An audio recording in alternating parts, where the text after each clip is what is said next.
it won't go rancid in the next hour. It'll be good. Hey guys, Dave from Nerdarchy, 4 nerds, by nerds, hanging out with these nerds. Nate the Nerdarch. Nerdarch is dead. Hey, we're doing it live! Woo! Fresh out of Gen Con, some of us. One of us. What's up, guys? Not much. It's Saturday. We've had a long day of filming already. The chat's already popping. Yeah, I'm excited. The filming went really well. We got Adams has tuned in for the first time to the weekly live chat. Say it ain't so. What? So, oh wow, we just went like from 5 people to 10 people watching now. Awesome, guys. So we have a ton of stuff to go over. We have all kinds of things. We got tales from Gen Con. I've been kind of like rattling off stuff throughout the week. We have giveaways to give away. We got more giveaway stuff to give away. We got all kinds of crazy stuff. Nate's going to go over the stuff from Patreon that he's been whipping up throughout the month. Yes, with the help of some of our writers. That's it. And so, how was your guys' Gen Con? My Gen Con was awesome. I didn't run into any crowds. I didn't have any problems finding the stuff that I was looking for. Yeah, nice. I didn't get to go to any panels or visit any vendors. Or play any games. Or play any games, but I got some Gen Con dice. Nice. I had to watch one of the panels through a small screen, which was just played from another small screen, but I got some panels in. We did bring some Gen Con to you guys. I don't know if any of you guys watched either the Twitch game that I played in with Maze Arcana or the Matt Mercer event, which is up on the channel. I know people have been giving us some flack about the audio, but apparently people don't understand live. Recording anything live sucks. Yeah, they even had access to the individual people's audio, mics, right? Yeah. That's pretty much as good as it can get without everyone having a $100 mic in front of them. They could have. Maybe we could have done a little better. We'll work on it, guys. We will get better. We will improve. So Gen Con is out of the way. No more conventions until PAX Unplugged for us. November, we'll go visit some more people. Cody's really pressing hard, trying to get us to go to PAX South. And where's that one at? Texas. Okay, it's a little ways off. A little bit. In January. Oh, that's gonna be rough if the cruise thing happens. I don't think that's happening this year. Oh, I think we would have heard about it already by now. I would have thought so as well. They would have planned it out, so that might not be until maybe later in 2018 if they're going to do it, or maybe it's pushed to 2019. I don't know. I have not heard anything about it. We'll have to keep our ears out or reach out to Mike.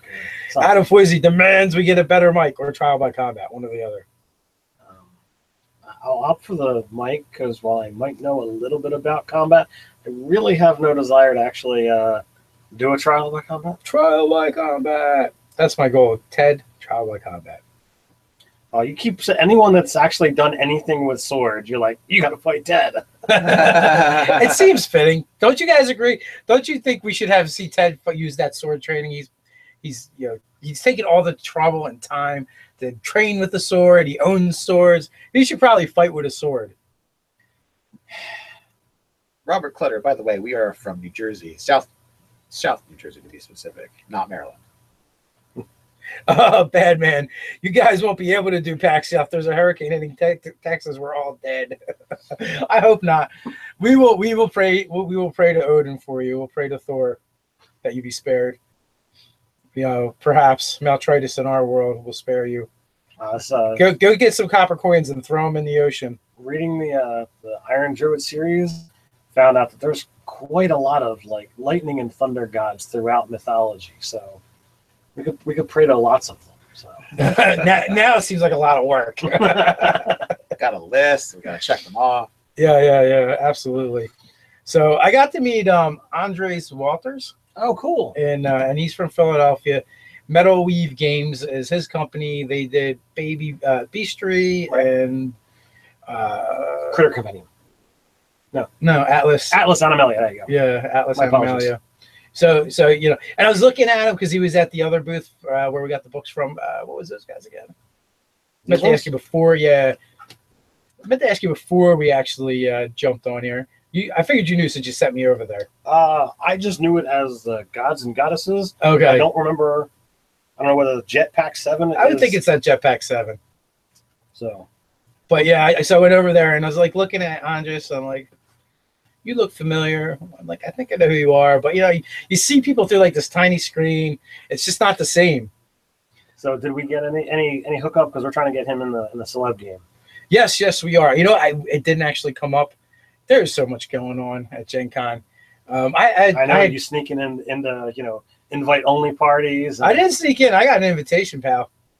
I didn't need to sneak in.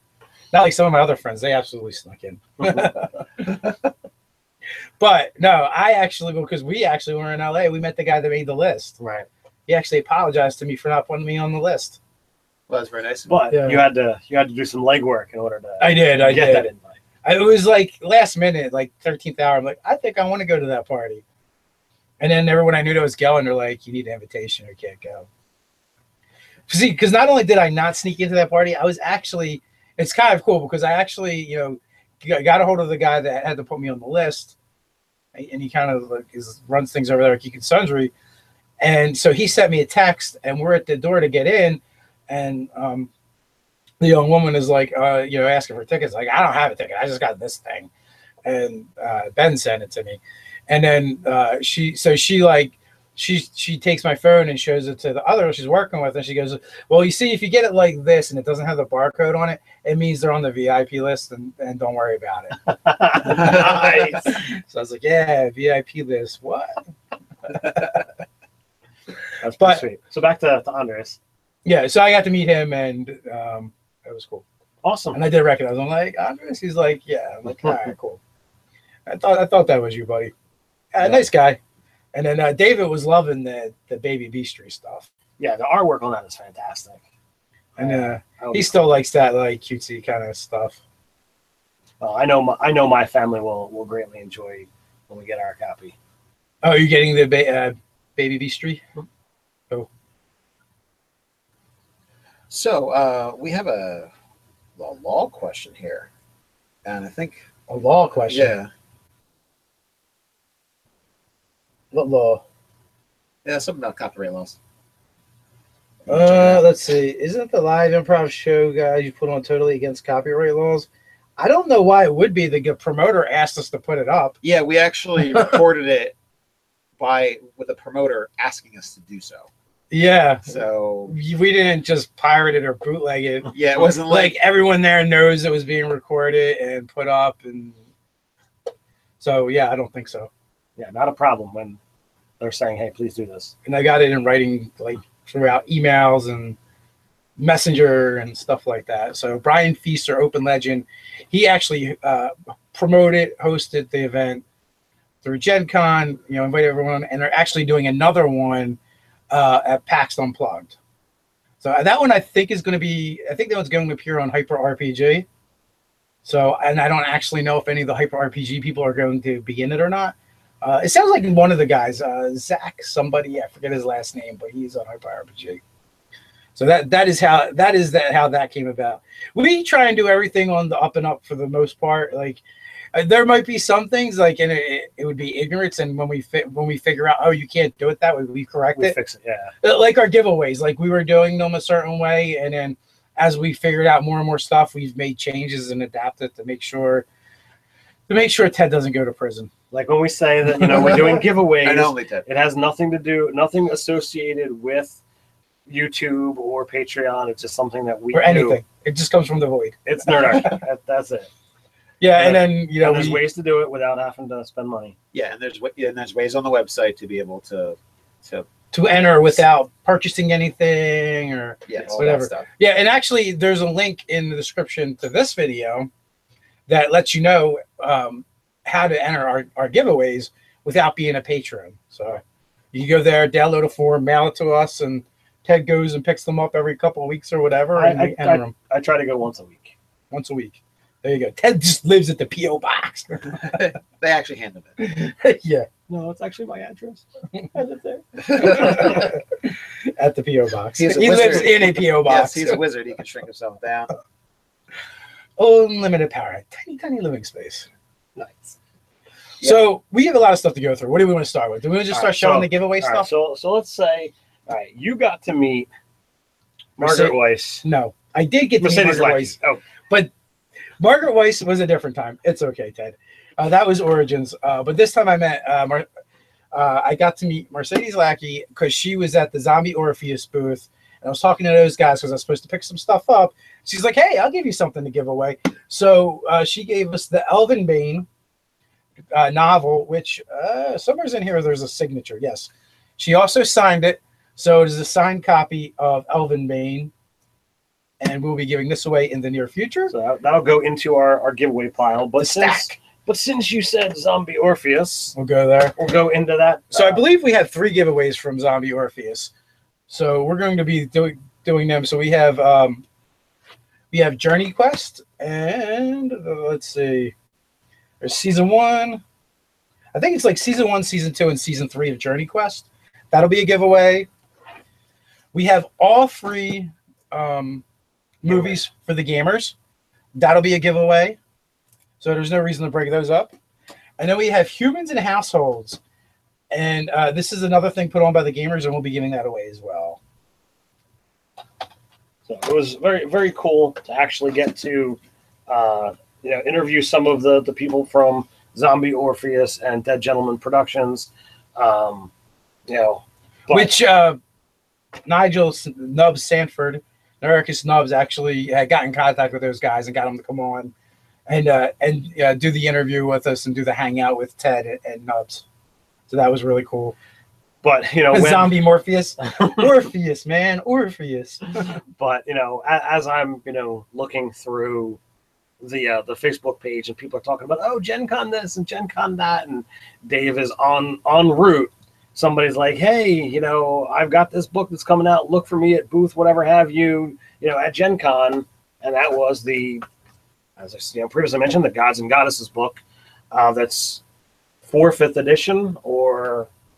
It's for 5th edition. Yeah, for 5th edition. We have 2 different copies. We have the special Gen Con, or I think it's the Kickstarter. I'm not sure if it's a Gen Con or Kickstarter only edition. It's one or the other, but you can't get it. Right. So it's got the sparkles on the cover and 2 that do not. So we're going to be giving away those. So 16 rich histories provided for each god and goddess, which can be used to enhance any 5e game experience.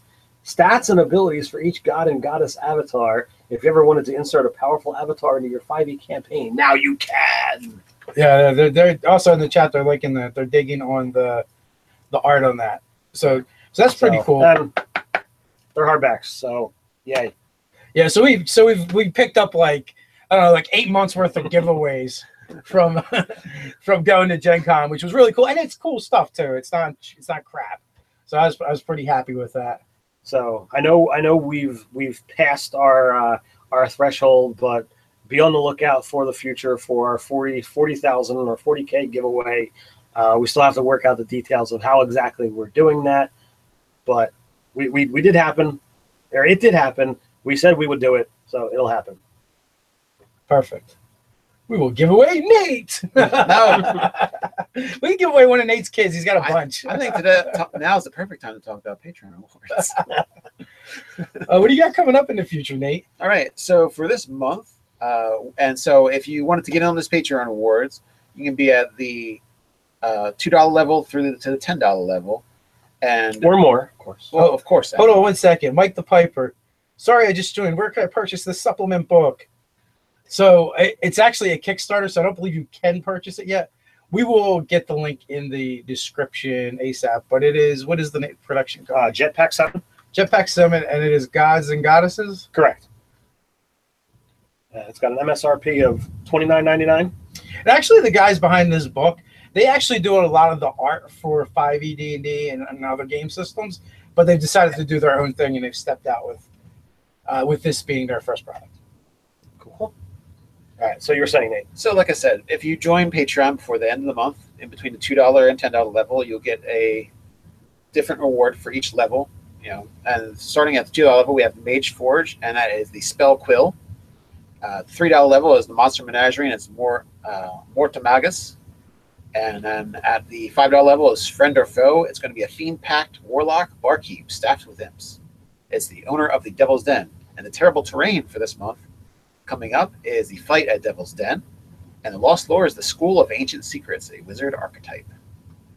Ooh, nice. Ah. The spell, what was it, spell club? Man, we did that video a long That time was a ago. long time ago. And staff writer Megan worked on that, and she did an excellent job of it. It's very interesting. It's a bit of a different take on what we have on the video, but I like it a lot. Yeah, staff writer Megan's a beast. Whipping it out. So we have the giveaway too, right? Do we want to do that now? Or do we want to wait? Where are we at in the? We're only 25%. Oh, 25%. All right. Yeah, I said let's go for it. So a while ago, there was a Kickstarter for the Compendium of Wild Beasts and Wild Beasts 2 by Gemhammer and Sons Gaming. And originally it was done as a 5e and or a 3.5 product, and it wasn't working the way they wanted it to work. So they pulled the plug. So they pulled the plug and said, you know what, we're going to redo this. We're going to launch it for just 5e. If it does well, we'll launch again and we'll do specific to 3.5. But by the time they had pulled the plug, we had already received the copy to give away. We had already said we were going to give it away. We had started the campaign for we're going to give it away. So we got to give it away. Yeah, pretty much. And also, they relaunched the Kickstarter. They didn't tell us, but they relaunched the Kickstarter. The link is in the description below, so you can go check it out if you're interested in picking up the Wild Beast Compendium, which is actually more of a couple of decks of cards, not actually a compendium, but they're still really cool. Handy, comes in useful for your table. If you want just the new stuff, which is 25 new animals for 5th edition, you can get this for $10. So that's pretty good. That's on the current Kickstarter, or you can get the collection of them both if you want to have the easy convenience for your rangers and your druids or your wizards who are using them as familiars. Or is the DM and you just want to slam your players with beasts? There is that as well. Of the wild variety. In fact, we have a video that we talk about giving away this exact set, and that is talking about our 5 best beast companions for rangers. Right, that's actually in the description as well. So prior to hitting the button, Dave went and hit the Gleam button, and he pulled out a name. We did. Aaron, with a last name that is probably impronounceable to me. Dykewich? I think it is Dykewich, but we're going to send Aaron Dykewich a email letting him know he won the cards, and these bad boys are going to make it all the way to Germany apparently. So we'll reach out to him. We'll get those mailed out. Yes, we will. So one of the other things we have going on is we just started delving into Starfinder. Now, granted, admittedly, you guys probably know by now we are not huge Pathfinder fans, but the Starfinder art really has kind of drawn me in and made me want to look at it. And I actually at Gen Con they sold out like in 6 hours. It was ridiculous how quick they sold out. But while I didn't go, I heard the tales of the horrors that people went through to try and get their book. There were people who stood in line for an hour or two to try and get a book, and it's like, dude, isn't that what the internet's for? Yeah, why? Like literally, I looked at that long line. I said, "Well, mine will be at home waiting for me," because I pre-ordered it on Amazon, so it was there. I mean, I guess it might be cool if you wanted to get like James or Owen to sign it or something. I could see that. That would be cool, yeah. Or if you want to read it before you get home from Gen Con. Well, there's that. Maybe you got a flight or something. You're like, I want to do something while you I'm can on get this. the PDF though and read the PDF. It's like buy instantly. I can start reading. Yeah. When you said horrors today, I expected a little more than waiting out long. It was like Cthulhu showed up and ate like 7 people. No. All right. Well, First world problem. well, I'm sorry that Well, okay. If you, Ted had, doesn't like, even like to leave his house. if you had 3 to 5 family members, some young children, and you're just trying to sit there trying to get this book, yeah, I can see that being terrible. waiting in line while events are going on that you've paid a pretty decent amount of money to attend Gen Con, I would consider that a problem. I'm not a huge convention goer, but in the conventions I've gone to, I don't want to sit and wait in line. I want to be at a thing or watching a thing or checking out the vendors. I agree. I like having the book as well. And somebody just asked, how many books do you need? You The really Bad only, Man. you only need the one book. I mean, there's other ones like if we decided we're going to move forward and play this game, then I'm going to want the alien species book and stuff. But as of right now, you only really need to know the one. Well, as of right now, there is only one book. Everything else is pre-order. Is pre-order. Yeah, I don't know. I don't actually know the release schedule. So there's a lot of stuff between now and December that's coming out. A lot of stuff's going to hit September, October, November, what have you. I looked at all of that in my, pre-live chat research stuff. Nice. So we did a flip through. It's not up yet. It's going to go up this week.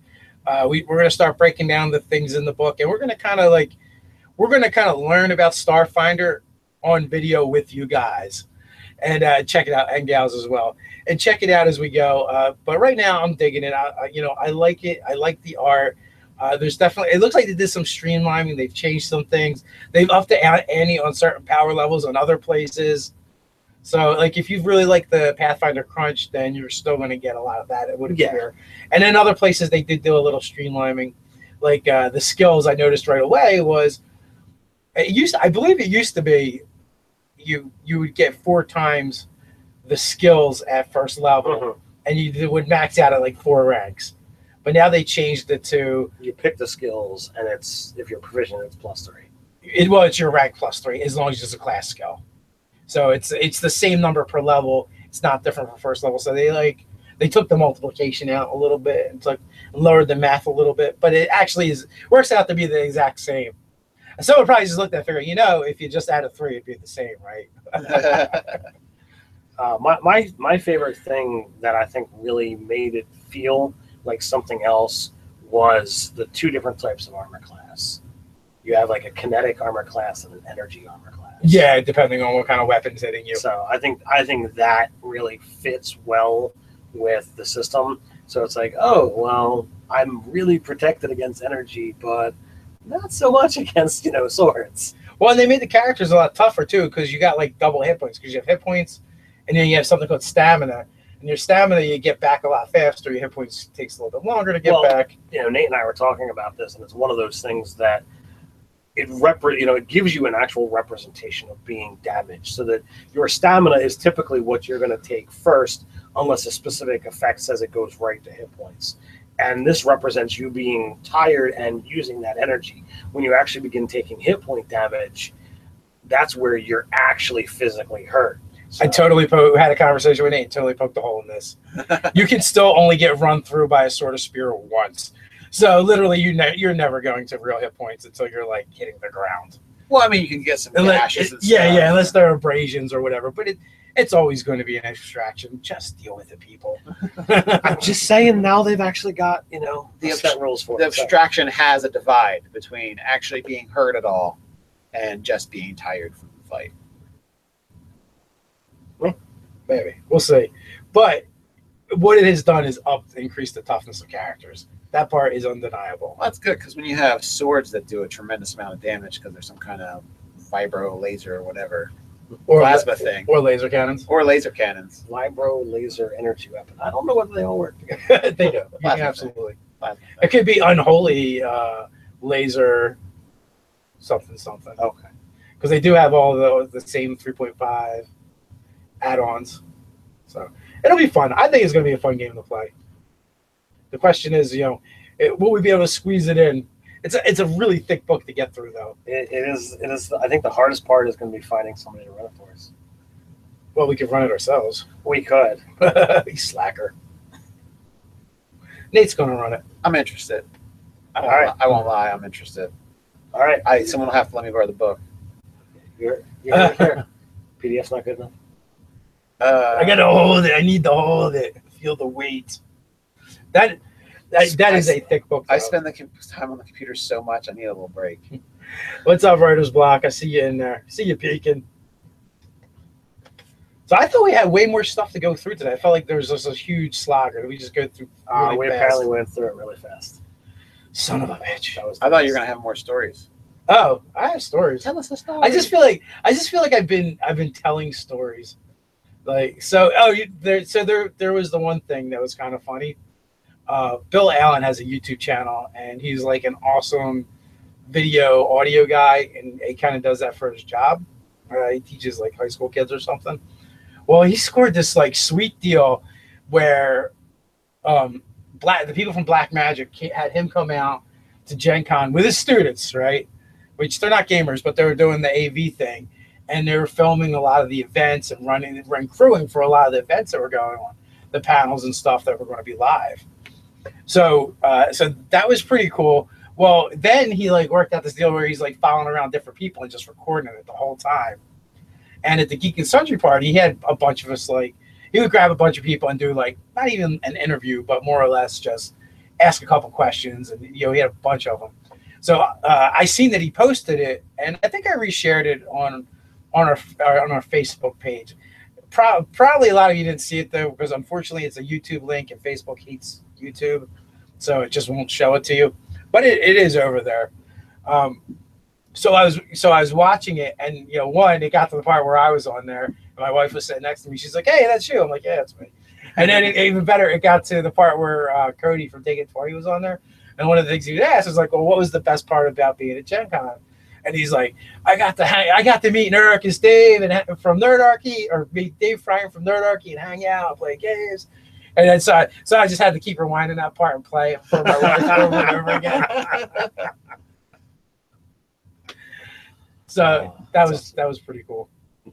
I think we're gonna be able to get some cool people that I met out there too from Gen Con on the show as well. And we also met some people when we were in California that had agreed to come on as well. Yes, so there's a list. There's a list of people that we're gunning for now. We're going to collect them like Pokemon. Truly odd. I miss Spelljammer as well. So we'll have to decided to put that in there. Well, I believe right now on Wizards of the Coast website, there's a survey. They're looking for information about what you guys want to see for the next campaign setting. So you might have to, you know, I went and looked on my phone, but for some reason it wasn't coming up. I have to go look for my desktop, but you know, your preferred campaign setting might not be there, but I think there is a place for write-ins. So Spelljammer right in time. maybe if it's not, it might already be there. Yeah, Eberron, Dark Sun, Spelljammer. Yeah, in that order. In that order, I feel like they're going to be on the listing. I don't think they're going to have to write those in. Like, it's not like Birthright or something, or the Red Mask, or it's one of the more obscure ones. Hollow World. Hollow World's good. But Hollow World never made it to 3rd edition. I don't think so. No, I think maybe AD&D, or was it not even AD&D? It was converted from like a basic or something. No, I think it was the second. It was a long time I don't know ago. if it was. I'm trying to think back to the box set in my head. We need more sci-fi space games. Well, there's a lot of generic games that would work for that. You got GURPS if you want to delve in there. Geez. Why don't we mention Traveler if you're going to mention GURPS? Traveler is another one. Yeah, you're right. Good job, mate. You can do Cypher. Fate. You can do Fate. There's Rift Space. I mean, you could use Open Legend for that as well. Open Legend. You know, I mean, Amaryllia's Dawn is, you know, kind of in that direction, isn't it? It's kind of science fiction-y, yeah. But then there's also like straight up Star Wars from Fantasy Flight Games. So there's some games out there now. We have Starfinder, and you know, Mutants and Mastermind. You could really put in any kind of setting as well. I don't think there's spaceship rules, but you could extrapolate that, I think. Adam Foisey's got a question. How do you handle the scenario where players come up with a plan, but from rolling initiative, it falls apart because the wrong person is going first? Do you allow people to swap initiative, or just use the hold action to delay? We just let them delay and drop their initiative down. We don't even do the ready action. We generally just like, if you want to hold your initiative and that's your new spot wherever you choose to go, but we totally do that. It's easy enough. I was expecting this to be a hard one. Yeah, that was a softball. Oh, Truly Odd Ravenloft. I don't know if we're gonna get any more Ravenlofts. They might have been like, Chris Stroud's done. We teased it. We gave you enough They stuff. had enough. Maybe they'll do a Lord Soft book next. Writer's block. I really want to play a game where all my players are powerful metallic dragon riders, and they're like praised like a demigod and protect the multiverse. You want to play Voltron? No. Voltron, Power Rangers. Actually, like you could literally run like a War of the Lance campaign, and that's what they did towards the later part of the book. They rode dragons, so you could do something with that. There's also Council of Worms where you play dragons, but I'm sure you could figure something out with that and kind of have. You could play the dragon and like have the rider be your pet. that you're familiar. Yeah. It's like your beast companion. You can do something with that. Any Fallout-esque roleplay games come to mind? I've never actually played Fallout, so I wouldn't know. Maybe is Fallout on your radar? Yeah, I'm familiar with Fallout. I just don't know what game would be good with that. I feel like they've done that game in other systems, and it's out there. And the cease and desist may have happened. Oh.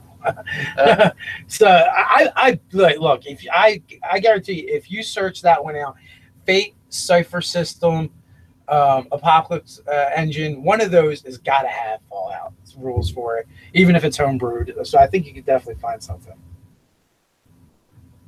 The Bad Man. Oh yeah, I wanted to ask, how are the rules on Starfinder for spaceships? Are there any? Okay, Yes. so there are. And this goes back to, we're going to learn the rules with you as we release the videos. It's a really big book, and Right, so I just got my hands Tim on and I it. are a little bit familiar with it, though. So we did a live chat on Friday while Dave was at Gen Con in regards to Starfinder spaceships. So if you jump to 8 days ago, back in the live chats, you'll see Nate and I talking about that. There is specific rules for ship-to-ship combat, which I think is really interesting and a divergence from the typical Pathfinder rule engine, and it made me really like it that much more. There is a thick section on, faction-specific starships, generic starships, how to build your own starship. There's a section that says like every adventuring party really is supposed to have their own ship, and all the different reasons for like what to do with it. I owe money because we have it. It's stolen. All these other kinds of interesting nuances that you can do. So yes, there's different phases of combat that are different than if you were person to person fighting. My understanding too is it's set up in a way that everyone will have things to do during the combat, and they took a lot of time thinking about this, and they not wanting it to be like, okay, here's a gunner, here's a pilot, everyone else watches you guys play the game. So the way it actually works, and I'll streamline it. When you step onto the ship, you're supposed to identify what your role is in these things, whether it be an engineer, a pilot, the captain, Science a gunner, officer. science officer, and each one of these things can do something specific during a specific phase of the combat. And there can only be one pilot, there can only be one captain, you can only have one gunner or gunnery crew per weapon mount. So if you've got multiple weapon mounts and multiple gunners, hey, great, no problem. You guys will fire during the gunnery phase. So when your phase comes up, you roll initiative, and things flow just like it normally would, but there's a limited type of actions that you can do as those things. So Cobb Constance has some pretty good questions here. Have you ever done a segment that discusses the idea of how a rule set affects a game, if a game leans more or less towards role, ORLE, or role, ROLL playing? Let's see. Also, is there such a thing as old school role playing, or is it all just the players make the game no matter what the rules? I actually believe the latter. You can have role playing in any game, or it could be heavily focused on mechanics. That is a personal choice that each player makes when he comes to the table. And certain groups are going to support different styles of play. Though one style in particular is right or wrong, it's just what that group enjoys. And our group, can kind of run the gambit. In the Saver Dice game, the collab game I'm running, or I'm not running, but I'm playing in, is very heavily role play oriented and focused. And that can happen pretty much in any system. By the way, Writer's Block says Jogo is the best character. He's right, because Jogo is the freaking best character. And Dave even cosplayed in the last game. I did. Spoilers. So, Dave and I are, I think, on the same page in this. We'll play any particular game, any particular system, because you can role play whatever have you. Rules kind of come second, and that's just our particular style. So when you're having a conversation, you can put the mechanics aside and just kind of talk. Yeah, pretty much. And my thing is like I will probably play in any game, even a game where I don't really like the system I'll play in. If I like the people that are playing the game, because I know I'll still have fun. I'm just more choosy about what systems I'll run. If I don't enjoy a rule set, then I'm not going to run that rule set. Yeah, that is a big difference. You know, whether if you don't like the system, it's a lot harder to run. But like the last case in point where Dave was like, well, I don't. Dave and I really aren't fond of the Palladium rule set, and fellow YouTuber SR2 Joker was going to run the Teenage Mutant Ninja Turtles. Fantastic setting. He's a fantastic GM, and it was like, okay, well, in order to play Teenage Mutant Ninja Turtles, I'll deal with Palladium just to be in that world. Well, oddly enough, though, like I didn't realize this until years later, but Palladium actually had a lot of really cool licenses and brands. They had Teenage Mutant Ninja Turtles, they had Robotech, and I even owned some of them. Never knew when I was younger. Here's a question from Raptor Jesus, and this one might be best for you guys. All right. Would it be possible to run some sort of campaign where the battle system is based on Magic the Gathering?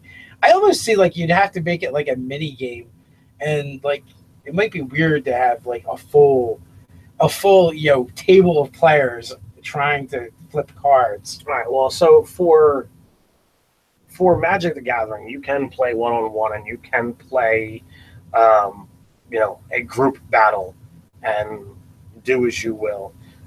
I don't see any issues if you wanted to run it as a mini game of, okay, well, we're going to enter into, if you want to make it like totally Yu-Gi-Oh style of, all right, these two wizards are going to have a duel in an arena surrounded by people, and you summon your power and you call upon, okay, well, I'm tapping these lands and I call forth creatures and spells, and in this arena you have those particular powers.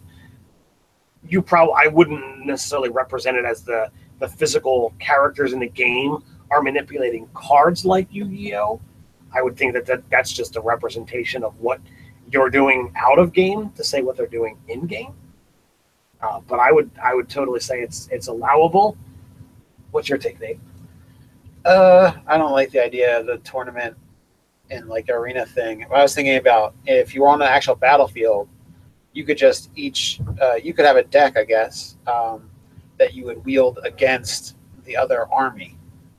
And in that, when lightning bolt happens, you could just be like, oh, the mage in this unit has cast lightning bolt and has either dealt damage to some controlling, like maybe if you both have some kind of, I don't know, it could be something like the main either controller of the individual people in the army. But if you made it more like they're all there in the army, but it's more like different things get different attacks at different times rather than rolling a whole bunch of D20s for everything for attacks. But it would definitely. So I would look at it from that. Like everything's on the field. It's just what gets to actually do something beneficial or defeat something is all going to come up in how the game plays out. I think like more importantly, it just comes down to like, what are you trying to accomplish? Why do you want to do the thing? Right. And then from there, it's easier to kind of like dissect it. If you're looking to mix the two, there's ways to do it, and just make sure everybody's on board. Writer's Block. Did you guys play Village of Hamlet, currently customizing for 5e for my homebrew campaign? I know you guys didn't play it. I did not. I did dabble in it a little bit, but I was like 14. I am 41 now, 42. I always forget.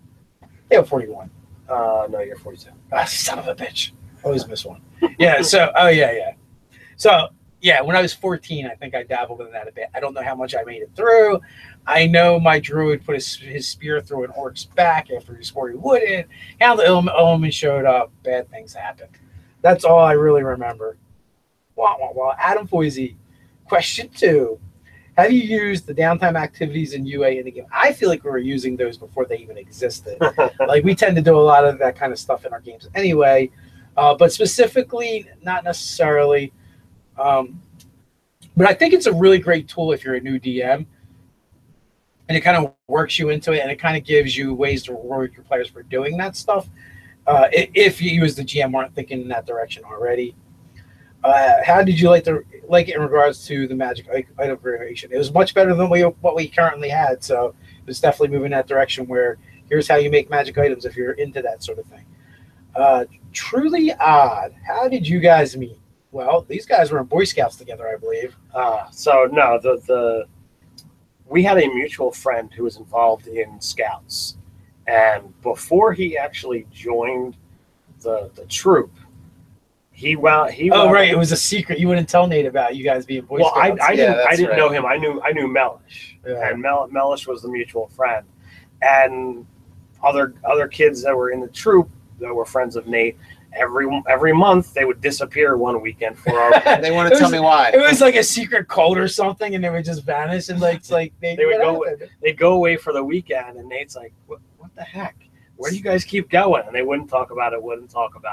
And eventually, Nate pressured them and got them to admit, "Okay, yeah, we're in Boy Scouts." And he's like, "Dude, that's awesome. I want to join." Yeah, I'm like, you guys are a pack of idiots, not telling anybody that. Yeah. Well, and I was sleeping with Ted's sister. That's how I met Ted. I currently have 2 spawn from her, so. Indeed. Brother-in-law. Yes. And then Ryan, if you guys remember him, he's my brother. So that was the connection. Most of us at one point or another were related. I guess we still are, right? 2/3. Mm-hmm. Sure. Yeah. So the ratio has kind of stayed.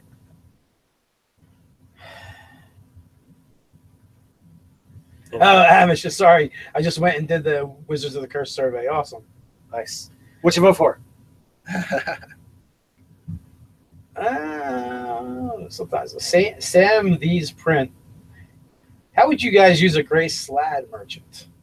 A gray slad merchant? Isn't gray just the one before death? I think so. I don't think they would be a merchant. The gray one is is that the magic-y one? Yeah. I'd have to go back. Maybe though. Like obviously he would have like ulterior motives. It would be more. Him being a gray slad would be the least important thing. It would be more important would be the plots that were going on and he was getting involved in. That that's how that is what would determine how I used it. I know it sounds kind of like a cop out, but like in order for that NPC to be there, I'd have to figure out why he's there and to take it from there. So the machinations are gotta be twisted, involved, and it's gotta be layers. Excuse me. There have to be layers involved in what's going on. Personal power, growth of the slotty. There's an item that he's looking to acquire, and he thinks it's going to come through this town. And so as a merchant, maybe he's trying to get it because this is where it's going to try and get sold. I think green slot can shape change, so you may want to consider doing it as a green slot instead. Well, there's tons of ways to get in around it. Yeah. Well, it's just it would be easier for them to be able to do the kind of stuff in merchant way, especially if they're waiting undercover for things. It's red, blue, gray, red, blue, green, gray, death, right? Mm-hmm.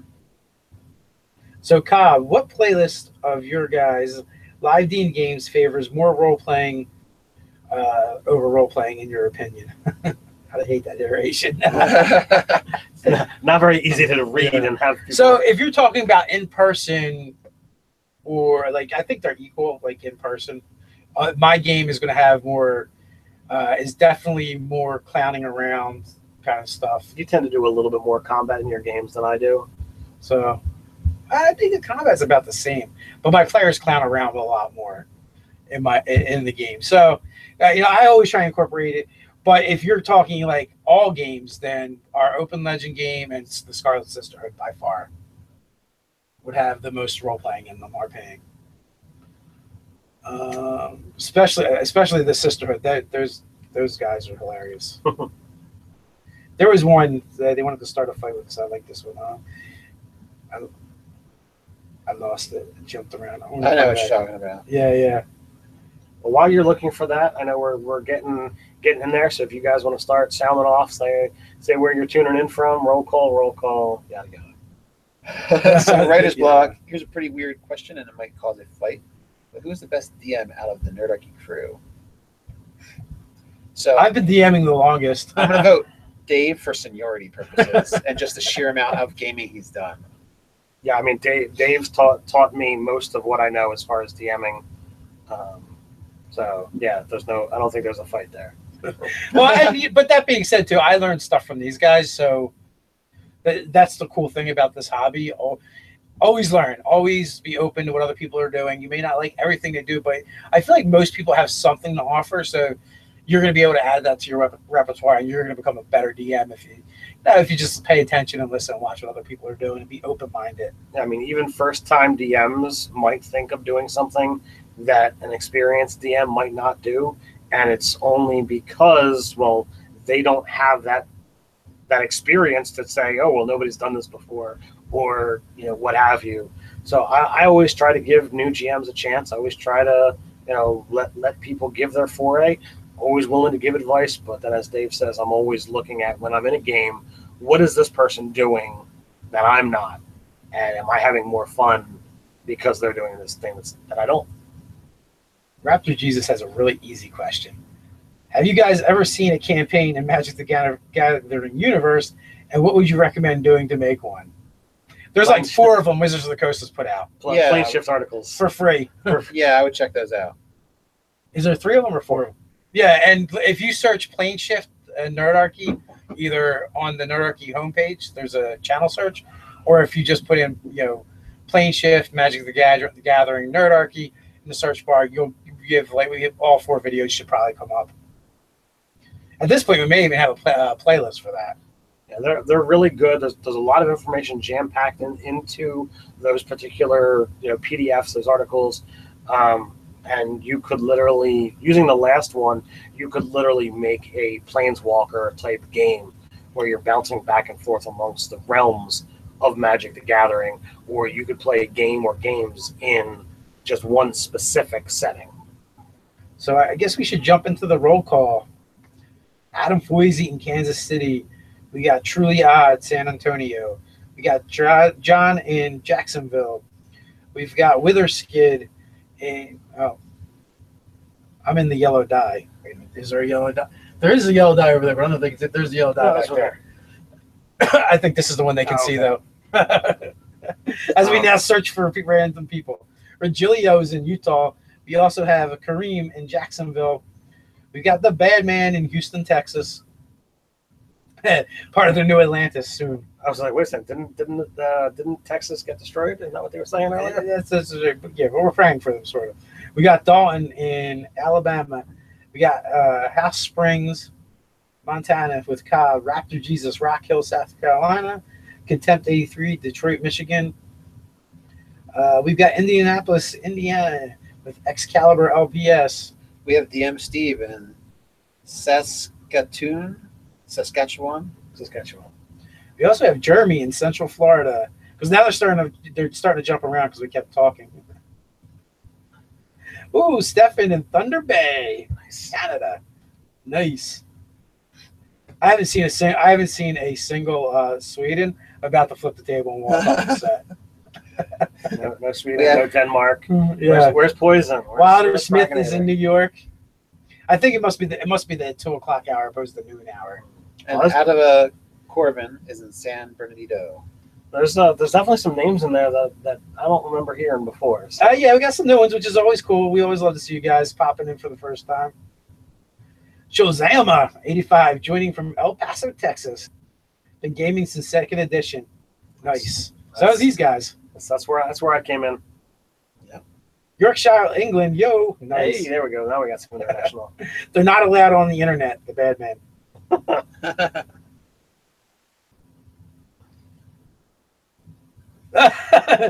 Pin after one from Ontario nowhere. Honestly, YouTube tossed me into this chat. LOL. Hey, when that happens.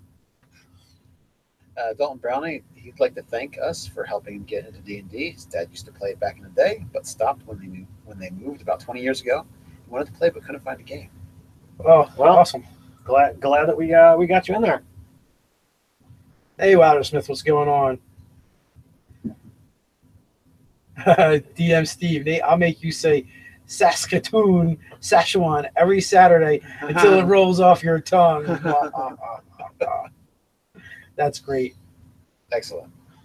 I came back with con plague too, so now my voice is a little scratchy. It's the con crud, man. Why do you not know this? Because I think I had it going the in. eye crusties that you could get when you come back from a con. I think I was patient 0 because my voice started getting raspy Thursday morning. So, like, it started Thursday. Mm. And it's, you know, so I feel like I might have brought it with me, Patient Zero. Okay. But soon, when they all turn to zombies, they'll probably have to listen to me.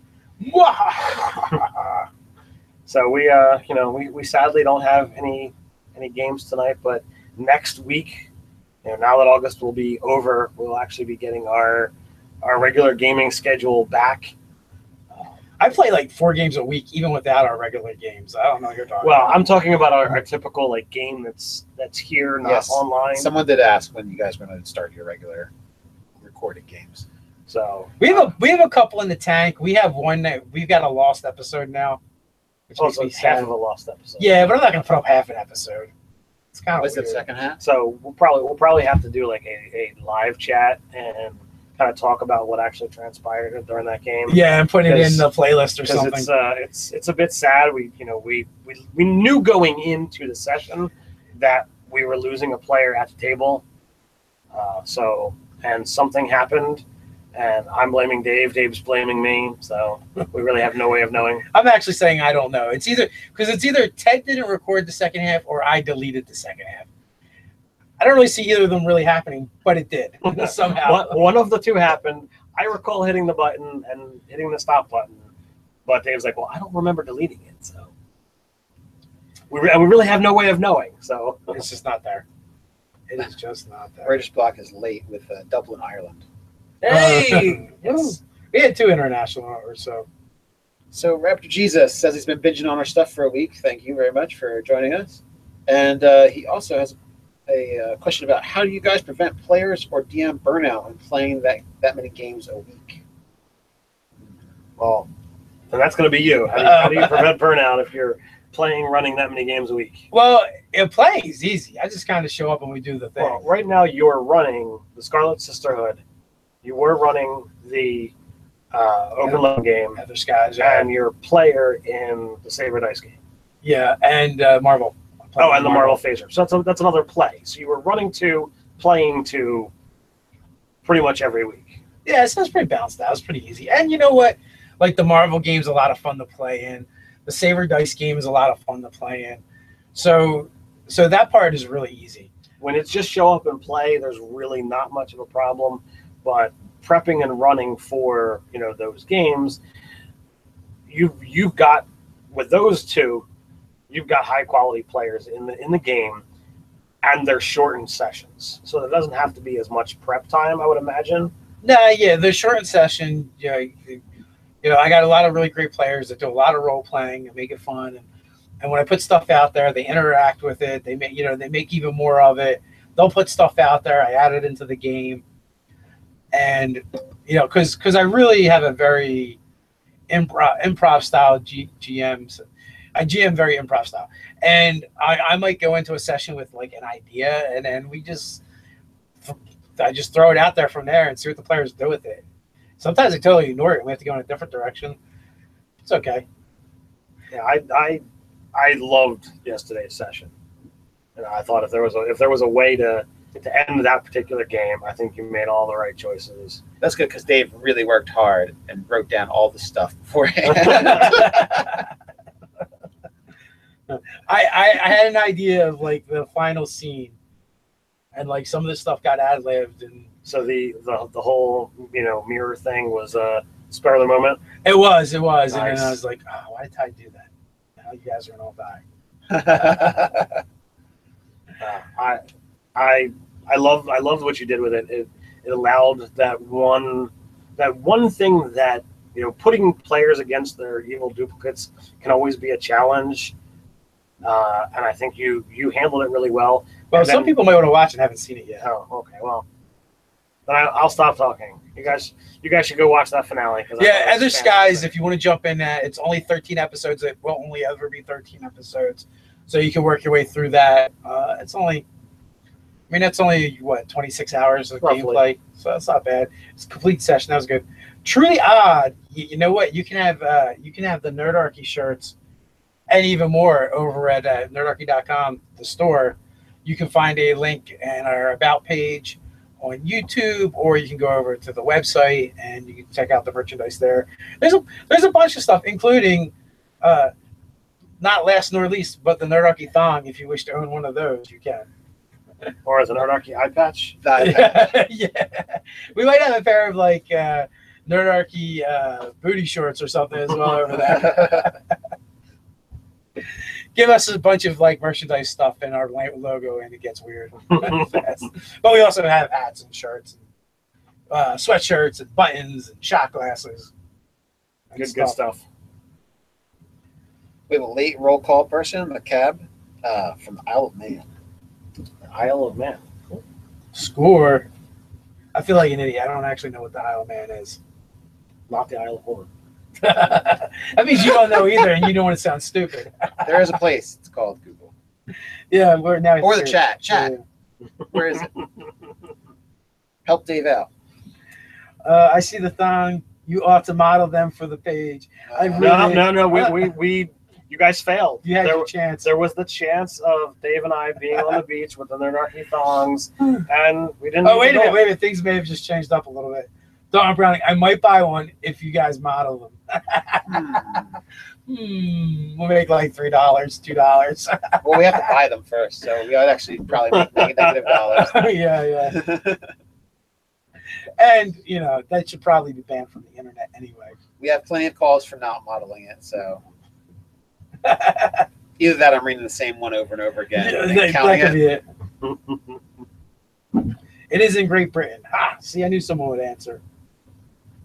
Well, there you go. I'm not afraid to let my ignorance shine. Geography is not my strong suit, guys. Because we're from the United States. I mean, even of the U.S., I'm still not. Subpar. I'm not. I've seen videos where like they've actually gathered people and like, oh, well, where's this place? Where's that place? And people are pointing to the wrong continent. I'm not usually that bad, but. So do we have time for this one last question from Adam Foisey? What is the strangest deity that you created for your games? The strangest deity. I mean, most of the fantasy stuff that we've done has been pretty normal. Yeah, I mean, recently maybe the Beggar King, and even that's not like super like weird. I had a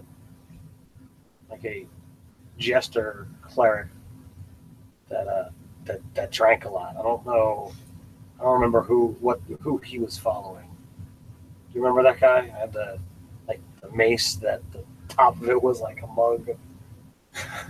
Oh, Jolivia? Was it Jolivia? Yeah, Jolivia. But even like she was the goddess of drunks and whores or something like that. So there might have been something else associated with it as well. But yeah, there was it was like revelry, partying, drunks, whores. It was like a list of, but it was all like debauchery and stuff like that. But I don't even think that is pretty crazy. Yeah, our Beggar King, Ryan played a paladin of him for a little bit, Oath of Vengeance, and I guess the idea is like he's like one of our mad gods, and I guess part of like the lure of the myth is you have to be careful about offending the poor or beggars because it might actually be him in disguise. Yeah, he's one of those weird gods that keeps people in line with like being charitable and stuff like that, not treating people bad just because they're at a lower station than you. Yes. Nice, truly odd. Yeah, you want to read that one? Hey, I appreciate you guys, man. Very enjoyable. Off to buy that shirt. That shirt. Yeah. Nice. Man, we appreciate you guys, and thanks to everyone that came up to me at Gen Con. I really do appreciate that. I love running into people. Got to sign a couple books. Nice. And it was funny. Like I have this issue going on with my hip, so I'm good for like 15 minutes of power walking, and then I'm like done. And then I got to rest for like 15 minutes. It's horrible. But so one of the fans that called me during a rest period, he's like, "Hey, can you sign my book?" I'm like, "Sure." And then like a random person next to me is like, "It's the first time I've been next to someone who's asked for their autograph." I'm like, I know it's weird, right? But no, one of the best things about Gen Con was running into all the fans and all the people thanking us for what we do. So, like I always say when I meet people, it's like this is a one-way mirror. You guys kind of get to learn about us and know us, maybe sometimes too much, but we don't get to know you guys. So when I get to actually run into you in person, I really appreciate that opportunity. Because without you, we'd be just screaming at the void. We'd be talking to the camera or talking to the wall, and doesn't really do all that much. Raptor Jesus, have you ever heard of Black Powder Black Magic System? There's Black Magic, the audio and video company. There's Black Magic that you use in Magic the Gathering. Is that like Guns and Zombies, or? That's what I'm thinking. I'm thinking like necromantic. Yeah. Black Powder. That could be fun to mess with. Oh, we got Wisconsin in the house too. The roll call is just. This is the weirdest roll call ever. It just kind of trickles throughout. People must be watching from the beginning. Maybe. Yeah. Lance Pettit, I have 2 groups that are going to fight soon. Group B has been contracted to hunt down Group A for a bounty. One group knows and the other doesn't. How should I approach this? Very carefully. That's Someone's not going to be happy anyway. How do they? I hope they're not too attached to their characters. Yeah, I mean, it's assumed people are going to be dying unless it's capture and specifically not kill. And then how's that all going to go down? I've never played 2 groups that interact together, so that's going to be difficult. Like me and Ted do like the kind of close to that with the Griffin Gap games. Yeah, and they kind of like know of each other, but they don't interact. Yeah, they don't ever. There's never conflict like between the people. I mean, it could come up where one of us decides to do something specific, and the other group is actually undermining that without knowing. Like there was a time that like I, as the DM, mentioned a particular character that was and would be in town, but it was my particular player character, so therefore I wouldn't be stepping on anyone's toes, and there wasn't any real cause that would cause them to go into any kind of conflict or combat. So I felt I could role play my character should they need to contact that person, but I tried to avoid them doing that to not have any crossover, and they didn't need to, so it stayed out of the game. Yeah, if you're going to do something like that, I feel like you need to tell your players what kind of game they're getting into. Because I find most people just don't like PvP at the table. Yeah, and I would just really handle it, even for storyline purposes. That's where you have like a divergence. You have the one game that has what happens based off of the NPCs hunting them. And then you have another game where the players are hunting NPCs. So that's the way I would do it. I would not have 2 groups interact personally. Writer's Block, I could have sworn Nate said Dublin, Ireland for you a while ago. Oh, what? Pay attention, kid. Raptor Jesus just said the same thing. That's right. Thank you, Raptor Jesus. Verified. No worries. No worries. So it is that time. It's actually a couple of minutes past.